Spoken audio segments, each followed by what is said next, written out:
there's always more to learn. So this happened to me just last month. It was in the Liturgy of the Hours, the breviary that priests read every morning in the Office of Readings.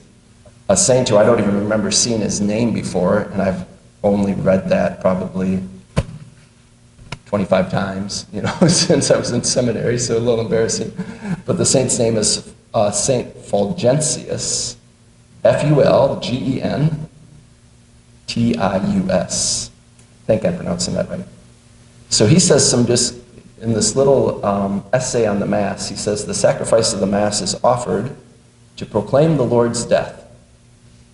It's an interesting way of thinking. So why do we celebrate the Mass? Well, we might say to worship him so that we can receive him, to gather together as a community. But St. Fulgentius says we offer it to proclaim his death, which is what he says, in the memorial acclamation when Jesus asks us to remember him. That's why we do it, to proclaim his death and resurrection.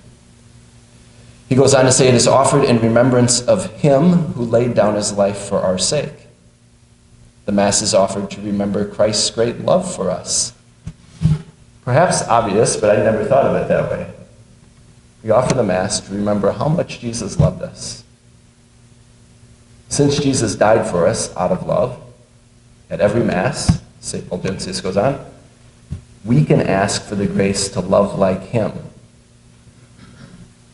And I never thought of that either. So at every Mass, you can ask for the grace to love like Jesus, because you're participating in his great love, because you're participating in the sacrifice. So that's been powerful for me in the last month, just in my daily Mass, or the Mass that I will often offer on my day off, and there's nobody else around. And sometimes, when a non-Catholic wouldn't get that, right?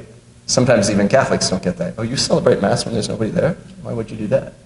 So I look at the crucifix and I'm thinking, Lord, give me the grace to love the way you love. That by itself makes any Mass worthwhile, even if nobody else is in the room. So, but offering that sacrifice, traditionally, is why a priest offers Mass every day of his life.